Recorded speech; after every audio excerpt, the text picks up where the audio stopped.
Okay, here we go then. It's that time of year again where we embarrass ourselves by wrongly predicting the Formula 2 grid for next season. And I have no doubt, chaps, this is going to be an absolute disaster yet again. Let's start with Prema. We're going to go through in team standings order as what it is going into the last round of the season. So, let's start with ART even, if we're going to be doing that. And let's start with you, Aaron Harper. Who do you think is going to be driving for ART in 2024? So Victor Martins is going to keep his seat. He's got the speed. He just needs to add the consistency. And I think he's going to be joined by someone who everyone expects a lot of this driver, and he hasn't necessarily delivered yet. And I think if you put him in an ART, he might just show it. And that driver is Dennis Hauger, because he's not shown what he showed in Formula 3 when he just romped to the championship in 2021. And we've yet to see it in Formula 2. And I think if you put him in an ART, and that's not to criticise Prema, who he was with before, and MP this season, ART have been very consistent over the last few years. And they've shown that they can push drivers towards championships. I think he needs that to show that he's Red Bull's next cab off the rank into an AlphaTauri. Interesting. Very interesting. Lawrence, who have you gone for? Well, it's interesting. Aaron should bring those up.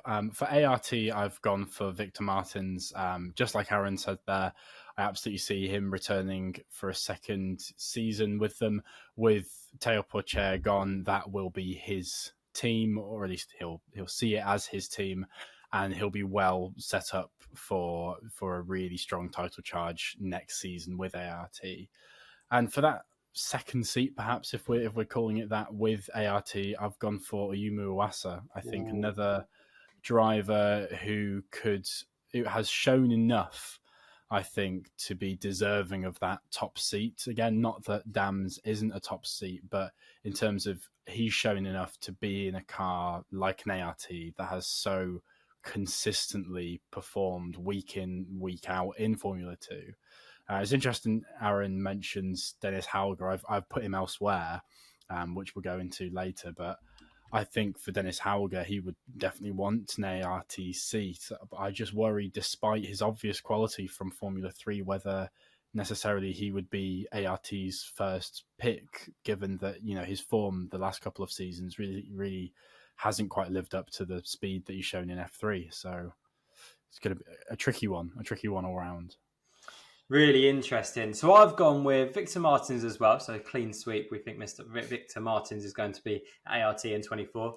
And I've also gone for Paul Aron. Reason being is that I know some of you may have put him at Prema. But for me, I think someone else is going to go to Prema, who we will talk about very shortly. But I think Paul Aron brings a lot of pedigree. I think he's been very impressive this year in Formula 3. Obviously, that connection with Mercedes previously, they've had a relationship with ART through George Russell as well. I think, ART have gone with a rookie for the last 3 or 4 seasons. They've always gone with an experienced driver and a rookie. So I think they'll maintain that. They'll go with another rookie. I think they'll go with Victor Martins and Paul Aron, which I think is a really exciting lineup. Okay, let's move on then. So next team is Prema. Aaron, who do you think is going to be driving at Prema next year? So Ollie Behrman's going to hang on to his seat, and he's going to rekindle his rivalry at the front of the Formula 2 grid with Victor Martins in the ART. And I've got Kimi Antonelli in the second Prema. Wow. There's been some chatter. I did a quick Google this morning, and it didn't say anything about the seat being confirmed. It's just said Mercedes are going to assess things after the Freca season has finished. He's shown the speed, and there's a lot of hype around him. And we've seen drivers start to skip Formula 3 and go straight into Formula 2. It's not unprecedented. If you're quick enough and you're good enough, you're certainly old enough, and you'll be in that seat. And I believe he's with Prema in Freca. He is. Correct me if I'm wrong. Yeah. So the connection's already there. It's just a question of whether Mercedes decide to put him in Formula 2 or Formula 3. Really interesting. Lawrence, do you agree? Do you think Antonelli will be in Formula 2 next year with Prema? I don't see him in Formula 2 next year. Not because I don't think he could drive in Formula 2. I think his talent is pretty obvious. But I'm just thinking in terms of once he then arrives in Formula 2, how long then before I could see him getting stuck effectively. I could see him, because he is so young, it being 2 or 3 seasons and him not necessarily being ready for F1, or potentially an F1 team not being ready to open up and give him that seat. So I think, given that talent, I think especially the way that Mercedes tend to approach their talent, I think it would be a very sort of Red Bull thing to throw him in there and sort of try to jump that gap. I think Mercedes will be really mindful of building up his experience and him going through the motions through F3, through F2, so that then when he does come to Formula One eventually with them, he can be the most complete package he can be. But if he were to be in F2 next season, that would be brilliant. I think it would be really good, something really good for the series to see someone with that amount of talent and such a promising young driver in the series. So I don't think he'll be there, but I would absolutely love to be proved wrong. Interesting. Who have you gone for then at Prema? Well, I've gone sort of the opposite end of the scale to predicting a Kimi Antonelli. I think Fred Vesti's going to hang around for one more season with Prema. I don't think the seat will necessarily open up for him in Formula One. So I think he'll have another crack at the title next season and have a third season, a la Théo Pourchaire this year. And I've also gone for Paul Aron, the aforementioned at Prema. We're talking about Mercedes drivers so much now. They're doing well with their junior talent. Again, I just see it as a natural step up from Prema in Formula 3. And I think having that mix of experienced driver and rookie driver, but also them both being familiar with the team, I think will be a real asset to them next year. Really interesting, because that means you've got Ollie Behrman elsewhere, which I'm fascinated to find out where you've gone with Ollie Behrman. I've gone for Ollie Behrman to stay at Prema. I think he was a standout this season in Formula 2, or still is a standout this season in Formula 2. And I've actually partnered him with Dino Beganovic. So I've gone the opposite to you, Lawrence. You've gone with Paul Aron getting the promotion. I've gone Dino Beganovic. I just think, Dino Beganovic is a very highly rated driver by Prema. And I think they, maybe this season hasn't necessarily gone to plan for him in Formula 3. But I do think they'll show trust in him, and they will promote him to Formula 2. And I think that's quite an exciting lineup. Ollie Behrman and Dino Beganovic, I think they're two highly rated drivers, two Ferrari drivers, obviously Ferrari back drivers. I think Ollie Behrman goes for the championship in 2024, as you say, Aaron, alongside Victor Martins, and I think Dino Beganovic has that year to get going, get up and running, with potentially a look at a shot at the title in 2025. So that's Prema for me. Okay, Carlin. Let's do Carlin next. Aaron, who have you gone for? It's all change at Carlin again. I've gone Jack Crawford and Arthur Leclerc. Okay. I did toy with the idea of Leclerc going back to Prema, having been there with Ollie Behrman in Formula 3. But there was just so many options for that second Prema seat. And I don't think that Fred Vesti will be in that seat, as I've already said. I think Mercedes might put him maybe in Super Formula, and he follows a Liam Lawson sort of path. Or there's other options for him. But yeah, back to Carlin. Jack Crawford's shown that he's got the pace to be at the front. And when Carlin get it together, they generally have a car that can run at the front. And Leclerc, I think he needs a change of scenery. This year just hasn't worked out for him. So unless there's something that's starting to click with Dams, I think he's going to switch seats. And Carlin is where I've put him. Lawrence, who are you gone for? I've gone for Zane Maloney to stay at the team. I think it makes sense for him as he's building his experience. I don't think he's quite hit his stride with them yet. It's very hard to tell with a driver like that, with Leclerc, as Aaron has mentioned, how much they're feeling like they're just about cracking it with a team and that next season they will be performing, or whether they'll look elsewhere. I think Zane Maloney will stay. And I think he'll be joined by Zach O'Sullivan. Interesting. I think with the talent that he's shown this season, and I think maybe a bit of the UK link with Carlin, I could definitely see him slotting into that team and feeling quite comfortable there. And I think what you'd have then is quite an even match, even though Maloney has obvious experience and talent in the series. I wouldn't see him as easily beating Zach O'Sullivan in the same car. So I think that would be a really good battle between the two drivers. Really interesting, very interesting. I've actually gone completely different as well. I've gone for Carlin to maintain an all Red Bull lineup, but two different drivers. I've gone with Isaac Hadjar going to Carlin with the Red Bull link. And I've also gone for the newest Red Bull junior, Pepe Marti. I did toy with the idea as well, Lawrence, of Zach O'Sullivan going to Carlin, bearing in mind his whole junior career other than this season, he's been with Carlin. So that kind of makes sense. They already have that relationship. So I did toy with that idea, but I have gone with Isaac Hadjar and Pepe Marti. As I said, Carlin have the relationship with Red Bull. They've fielded an all Red Bull team for the last couple of years in Formula 2. I think they'll do the same. I think, unfortunately, that it sounds like Red Bull are going to maybe cut a few of their juniors in their ranks, maybe Enzo Fittipaldi, maybe Zane Maloney. It sounds like Isaac Hadjar is going to stay, and they've obviously just taken Pepe Marti on. So I think both of those Red Bull juniors will be at Carlin next year. Okay, Dams. Aaron, who have you got at Dams?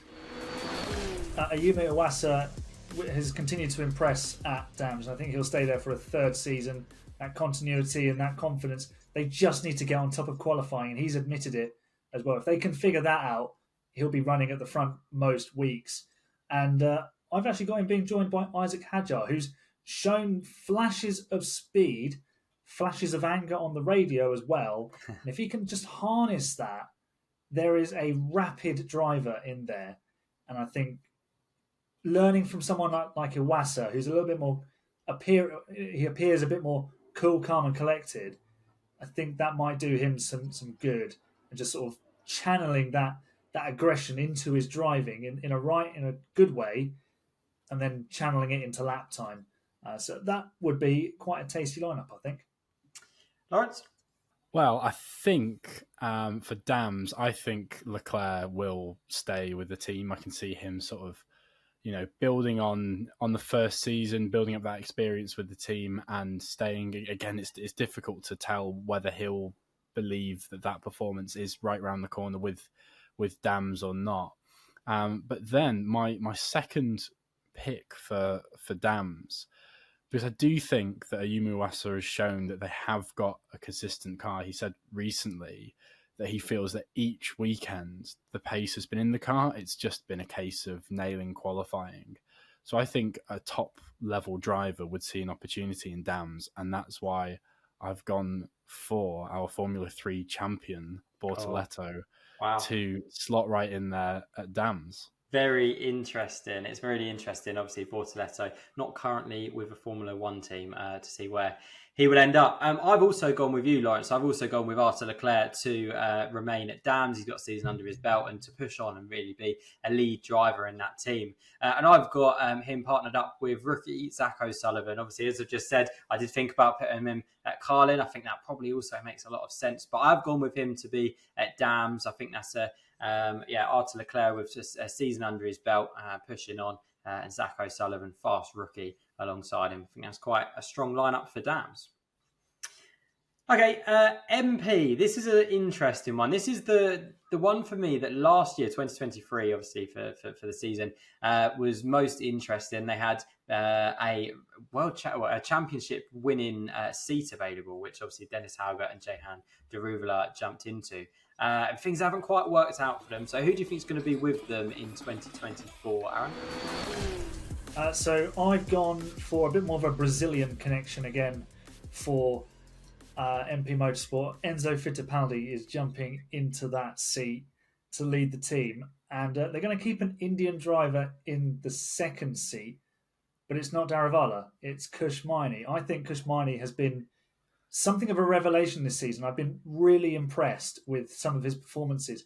He hasn't quite got the results at times, but he's consistently outperformed Ralph Boschung, who's vastly more experienced at this level than basically everybody in Formula 2. So to be putting Boschung in the shade I think shows a lot about the quality that Kushmani has. And I think he was a bit sort of under the radar at the start of the season, got that podium in Bahrain, but his early season performances backed it up. Campos have kind of gone off the boil a little bit, but his qualifying speed is there, and his race pace is generally okay. I think MP, if they can deliver a solid car most weekends, he's a good driver to keep scooping up those points in the Teams Championship for them. Lawrence? That is completely different to how I've gone. I haven't at all agreed with Aaron there, but I love it. I love the sound of those two drivers at MP. I could definitely see that happening. Can I change my answers now? No, I'm going to stick to my guns. At MP Motorsport, all change again for them, and I think I'm trying to think combination of experience and slightly more youthful exuberance, which is why I'm going for Jack Doohan in MP as someone who is... I can't see him staying with Virtuosi for a third season. I don't know what happened at the start of the year, but something wasn't clicking, and he absolutely needs to guarantee he can put it together every weekend if he has that shot at the title, which is what he'll desperately want and what the expectation will be on in his third season. I think he'll look at MP Motorsport and see an opportunity there with the winning pedigree, that they have, that Felipe Drugovich showed again as a driver in his third season, performing brilliantly well. And alongside him, we said earlier, I didn't have Behrman at Prema. I think he will go to MP Motorsport and join Doohan there, which I think will be an absolute firecracker of a driver lineup with Behrman and Doohan. Two great buddies in that car. Well, exactly. What a lineup that would be. Personally, I can't see Ollie Behrman going anywhere other than Prema, but that is a really fascinating lineup. I've actually got Jack Doohan, Ayumu Iwasa, Teo Porcher and Frederick Besti. I haven't got any of them in Formula 2 next year. I think Teo Porcher, will be in a Sauber Formula 1 car next season. I think Frederick Besti will be a Mercedes reserve driver. I think Jack Doohan will be an Alpine reserve driver. And I think Ayumu Iwasa will be going to Super Formula. That's just my opinion. So, but I've actually agreed with you, Aaron. I've gone for Enzo Fittipaldi at MP Motorsport, which is really a really interesting proposition. I think Fittipaldi has showed that he's had a really good season, hasn't he? And he's now in the top 6, top 7 of the championship, which I don't think many people had him down for at the beginning of the season. So I think that's a really good fit. And I've gone for an all South American lineup. I've gone Franco Colapinto to make the step up from Formula 3 to Formula 2 in an MP Motorsport car, the car that he's been in this season with in Formula 3. So yeah, Fittipaldi and Colapinto for me at MP, an all South American lineup. Virtuosi, Aaron, who have you gone for at Virtuosi? Jack Doohan is staying at Virtuosi. I think, they're Invicta Virtuosi now, aren't they? They are. I believe Jack Doohan is sponsored by Invicta. Invicta watches. So I think that's the connection. Basically, he owns the team, and he's going to be joined by Zach O'Sullivan from Formula 3. And when Virtuosi are on it, they've got a very quick car, but they haven't had the second driver to back up Doohan's performances over the last couple of seasons. So I think if they can get a really pacey Formula 3 driver in there to learn from an experienced head like Jack Doohan, they could be in with a shot of really shooting back up the team standings, because they were strong a couple of years ago. So there's a chance for them to get back amongst the big boys at the top of the standings. Really interesting. Lawrence, have you got something different to that? Absolutely. It's absolutely something different. I think, Aaron talks there about going back in with the big boys. I think to get back in with the big boys, you've got to go in all guns blazing. So I've gone for a Franco Colapinto, Pepe Marti lineup. Ooh. 2 Formula 2 rookies, 2 immensely quick and talented drivers, both of whom are deserving of a place in Formula 2. I just think, Virtuosi haven't performed to the levels that they have in previous years, the last couple of seasons or so, but the underlying pace is there, and I just think something different could be really, really good for that team, because there was points early this season where they had their more experienced driver Jack Doohan not quite delivering and looking devoid of pace sometimes, and Amory Cordial, who just hasn't performed to the levels that his teammate has right throughout his time at the team. So I think having a fresh new lineup will hopefully energize that entire team that we should be seeing back at the front again. That'd be a really exciting rookie lineup, wouldn't it? I'd love to see that. I've gone different as well. We've all gone different with this one. I've still gone for an Alpine-backed driver at Virtuosi, but it's yet to be announced yet. And I think that Gabriele Bortoleto, Formula 3 champion, will be an Alpine driver next season. And I think he will be at Virtuosi as their lead driver. And I think he obviously dominated the Formula 3 championship this year. I think he could jump in a Virtuosi and have a really good season next season, potentially maybe challenge the front runners as well. And I've gone, Virtuosi have always had a second driver who brings budget with them. They've had obviously Amory Cordial this season. They've had Marino Sato in the past. Virtuosi one of those teams who've always needed a little bit of money to go with them. But this driver also brings talent. That's Kush Maini. I've had him. I've got him to go at Virtuosi. And that's not to say by any means that Kush Maini is a paid driver, because he absolutely hasn't. He isn't. He's shown how much talent he has this season. But I just think he ticks both boxes. Obviously, a really talented driver that also brings some money with him that Virtuosi may need and have needed in the past. So Bortoleto and Kush Maini at Virtuosi, and I think that could be a really exciting lineup. I think that lineup could well see Virtuosi finish in the top 3 of the championship next season. Okay, next team is VAR. Really, interesting this one. Who have you gone for, Aaron? Richard Verschoor is going to stay there and lead the team. And basically, this was the last spot that was open for me, and this is where Paul Aron's ended up. Okay. So, it was like, oh, okay, I think Paul Aron will be on the grid. And, that's the last space. So he ends up at VAR. Interesting. Well put. Lawrence, have you dumped someone in the second VAR seat? Or? I would never be so careless. I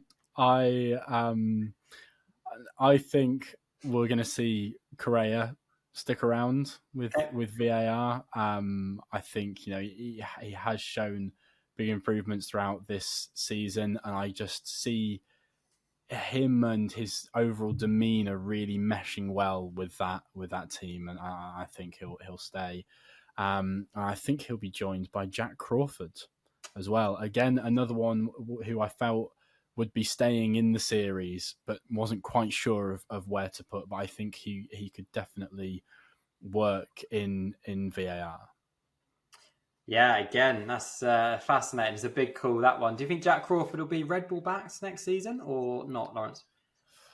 I don't know. He's shown glimpses, and the talent is there. It just hasn't been quite consistently enough. 4 race wins this season, including the feature race. Well, it has been there. It's just he's had several weekends where it just hasn't been, and so I think, and it's often been those sprint race performances that he was getting, but he has started to build in the quali performances. In most junior programs, you'd say, he'll be with them. Red Bull have so much talent and so little patience that I wouldn't be surprised if he wasn't a Red Bull driver. I really hope that he is, because I think he's shown enough to be deserving of that link, and certainly enough for another season in Formula 2. Definitely. So I've gone also with Richard Verschoor to stay at VAR. I think he's a really experienced driver now, and obviously the Dutch connection with Richard Verschoor and VAR. I think he'll stay for another season. And I've actually gone with Caio Collet to step up to Formula 3 with VAR. Formula 2 from Formula 3 with VAR, who he's raced for in Formula 3 this season. I said last year that I felt he was worthy of a promotion to Formula 2. It didn't happen for him. He stayed another season in Formula 3 probably things haven't worked out like you would have hoped for him this season. But I still think he's a very talented driver, and I think VAR will give him that opportunity to step up to the Formula 2 team.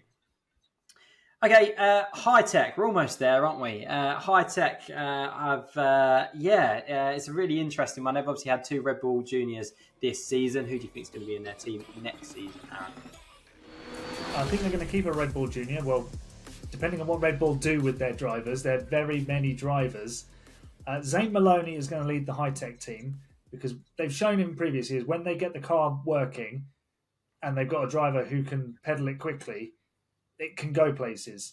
So Zane Maloney is one of those drivers who on his day is fast. He didn't win 3 races in a row at the back end of last year's Formula 3 championship without good reason. So I think he's going to go in there and lead the team, and I think he's going to be backed up by Juan Manuel Correa, who's going to provide some experience to that team. I think they've struggled this year having 2 rookies in the car. That's a mistake. That's not something I would choose to do as a team boss in Formula 2. I'd make sure I had someone in there with a year, 2 years of experience. I think they've really been hurt by the complete lack of F2 experience this year.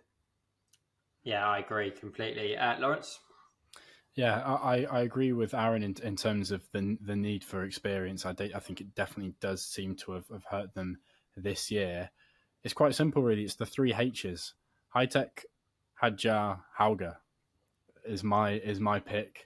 I think Dennis Hauger, as Aaron mentioned earlier, hasn't quite delivered on that pace that he's shown in F3.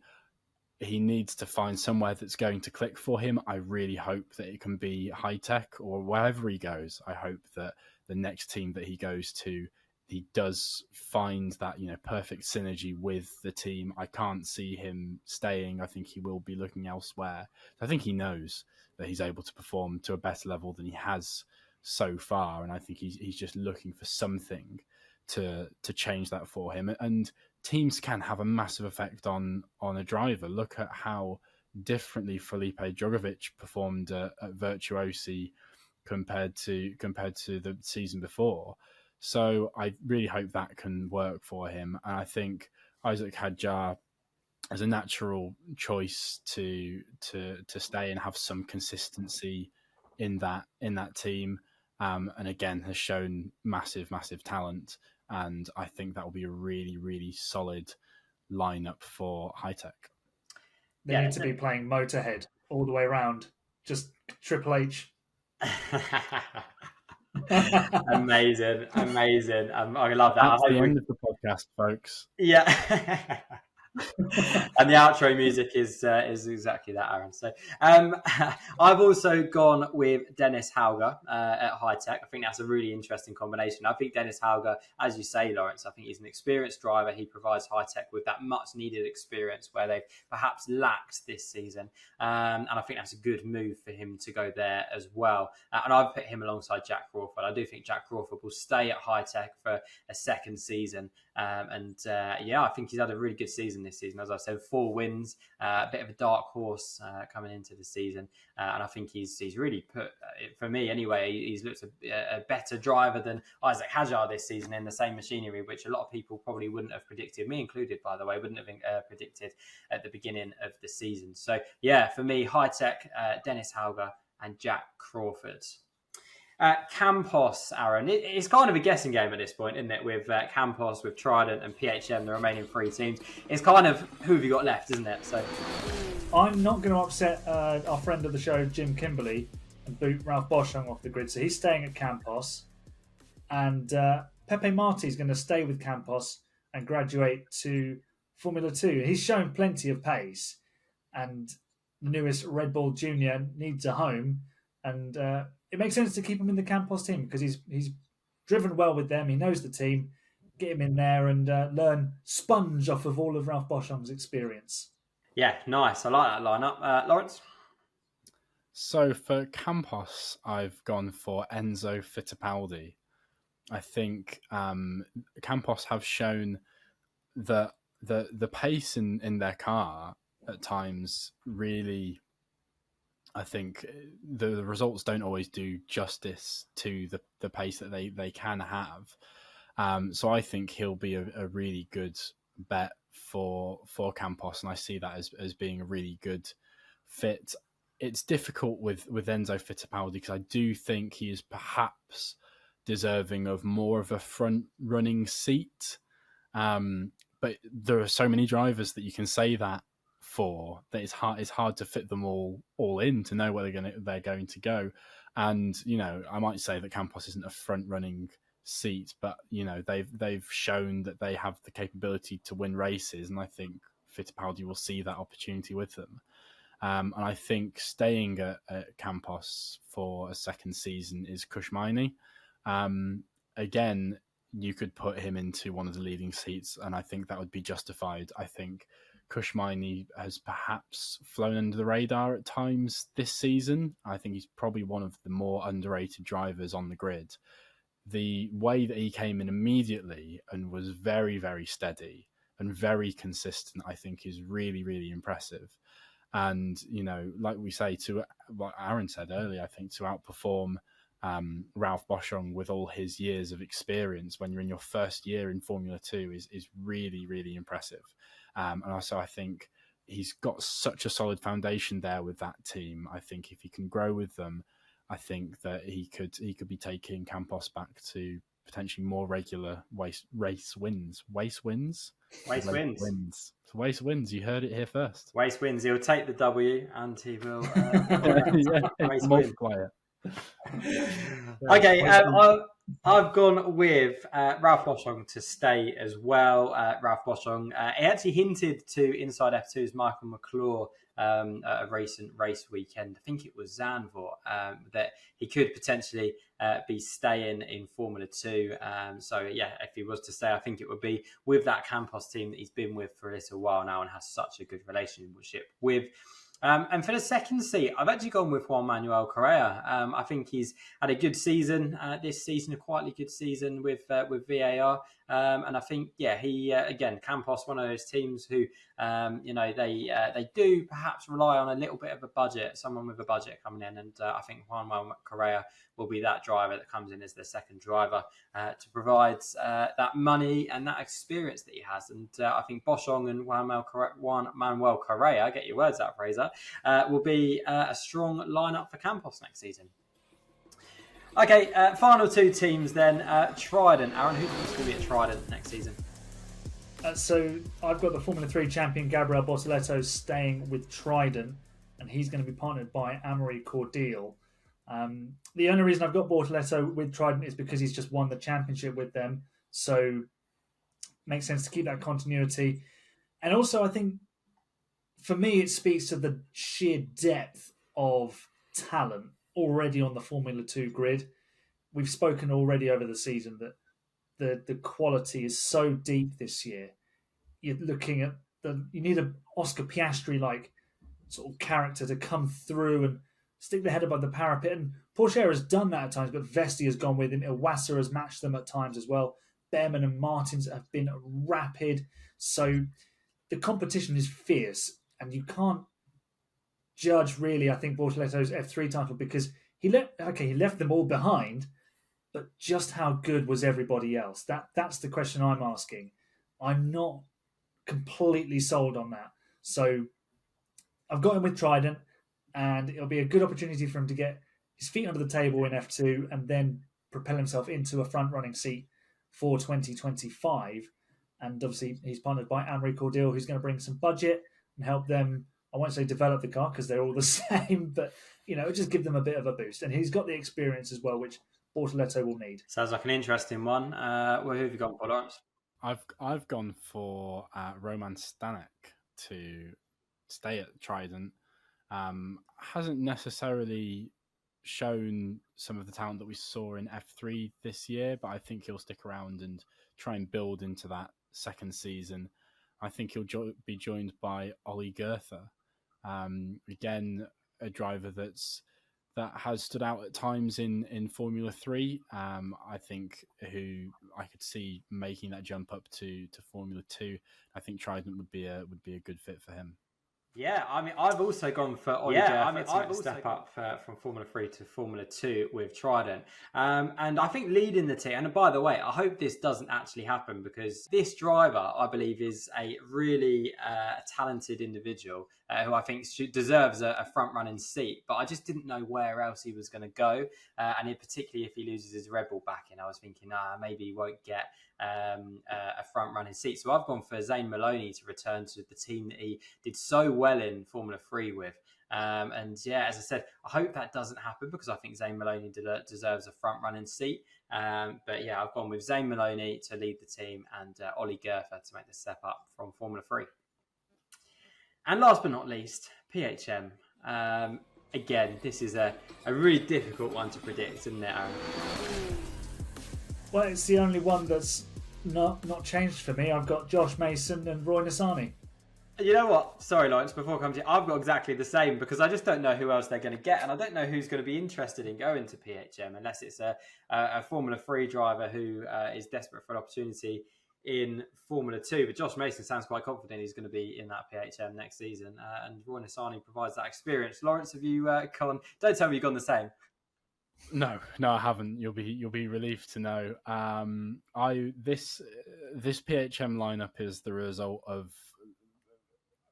I don't know what was going on, but lots of chopping and changing of driver seats. So we've ended up through sheer musical chairs of the grid with Richard Verschoor and Clement Novalak. Okay, that's quite a strong lineup. As I think it is quite a strong lineup. I just see them as drivers who deserve to be in the series, who potentially wouldn't end up elsewhere. So driving for PHM definitely be, especially Richard Verschoor, a very attractive proposition for PHM as they search for that kind of experience as they look to sort of grow their own team as well. But I think Josh Mason. There's been too many. There's been too many driver names for one podcast, and I'm starting to break. I think Josh Mason might well stay in that seat, as you've both already said. But it's such a hard one to predict at this point, isn't it? Yeah, so that's it then, guys. So that is who we think. Let's get our final predictions back up on the screen so you can have a little look. Aaron, are you happy with your predictions? And you think, anything you change having looked back on it, or are you quite happy with those? No, mine are 100% correct. Of course. Lawrence, are you that confident about your predictions as well? Not so much. Yeah, mine will be correct. Yeah, of course. Maybe. I don't know. I think some of them make sense to me. We've all gone for Martins at ART. We have. We started off strong with that one. I think that was the very first one we did. So all downhill from there. Some of them will be right. And maybe some of what we've said you might be listening to and laugh at, but it might come true. Who knows? It's so hard to tell with Formula 2. It really is, isn't it? Who knows? As you say, we did actually get a few right last season. Between the four of us, when we had Jim Kimberley joining us as well, we did get a few right. So we're not completely clueless, but it was still pretty disastrous. I'm not going to lie. I'm sure this year will be as well. I cannot wait to look back on this in March next year to see how wrong we are. That's our predictions, guys, for the 2024 Formula 2 grid. Well, what do you think? Let us know in the comments below.